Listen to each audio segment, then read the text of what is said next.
Before you hit the gym, it's important and crucial for your back that you warm up properly. You want to be able to activate your core muscles, mobilize your spine, and overall protect your back from further injury. My name is Dr. Dawn Andalone. I'm a women's health physical therapist. And when I do a gym workout, like I am in my own home gym or in my Pilates studio, I always have to do a quick warm up, and it shouldn't take more than 8 to 10 minutes to do, but it's going to prep my body, and therefore I'm not going to have an injured back when I go to lift weights or do something that is going to put more resistance, and my core is ready to activate. So in this video, I'm going to show you the best way to prep your body for a rigorous workout and keep your back feeling great too. Okay, the first one is going to start getting some stretching through your back and spine mobility. We're in a cat-cow position on all fours.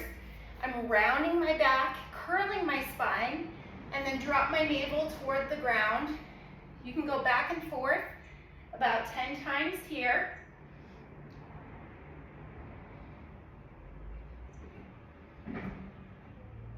Feel that nice stretch through the mid and lower back. Then next, we're gonna stand and do some hip circles. So this is gonna warm up your hips for squats or any leg exercises. You can travel while you're doing this or just stand in place. I'm gonna bring my knee up and around, front to back. And you can repeat about 5 to 10 times on each side and then reverse it. Go back to front as well while you stay up nice and tall. So that you can see is working through opening up those hips in both directions.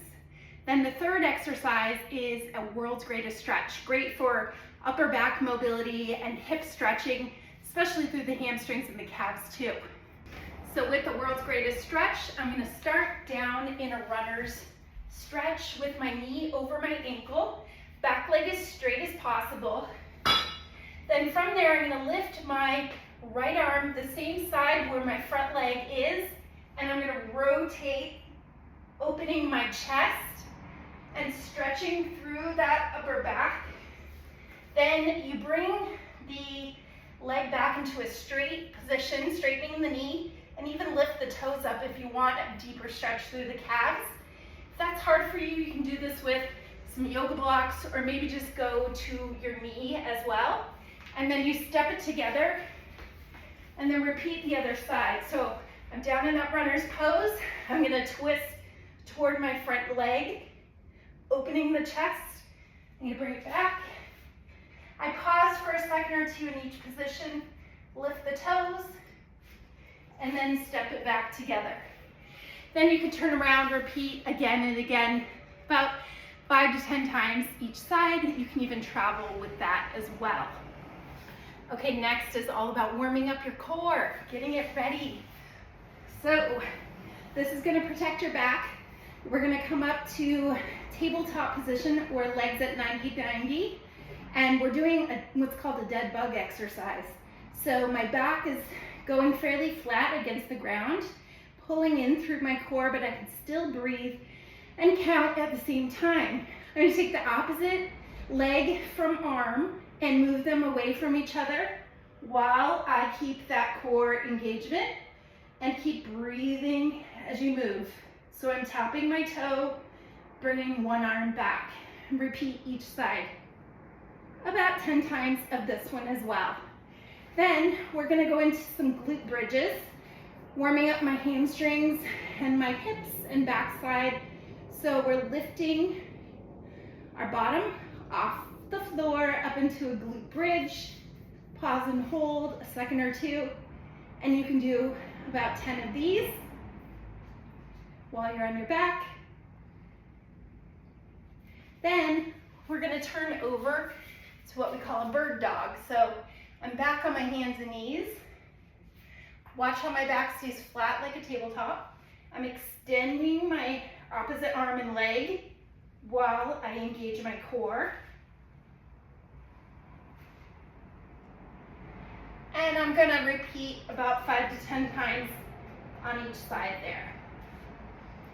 So that is the short core series. That's gonna really help activate your core, protect your back, especially as you go and lift weights. Then the last little part, dynamic movement. We want to start activating the muscles, get some blood flow and circulation. If you have a mini band, you can put it around your ankles. We're gonna warm those hips up.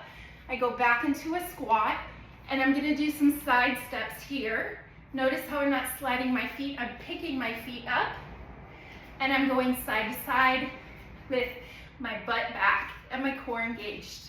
You can do about 5 each direction, 2 to 3 rounds to warm those hips up. Then we're gonna go into some squats, so just some body weight squats, about 10 times. If you'd like, you can keep that band and bring it up right above your kneecaps, and that too will help engage through the hips, all the good muscles as you do some body weight squats and warm up those legs, about 10 squats here. And then finally through the shoulders, if you're gonna do any upper body weightlifting, you can do some alternating circles. So one arm's going forward, one arm's going back, and then you can go and twist either side and even rolling those shoulders back just to get some blood flow and circulation and help the shoulder joint loosen up there as well. Now it's important to address all the joints in your body, because if you are really restricted in your upper body and your shoulders, your upper back, or even your hips, that's going to lock up your lower back and you'll compensate in areas that you shouldn't. So this little routine shouldn't take you more than 8 minutes or so, and great to do before a lifting session, before a workout at the gym, or you can pick and choose which ones give you the most bang for your buck. So thank you so much for watching. Go back to my other video that's all about protecting your back in the gym when you're lifting, making sure you're doing things healthy and safe, and therefore you will have a better workout and a better long-term result too. So we'll see you again in another video.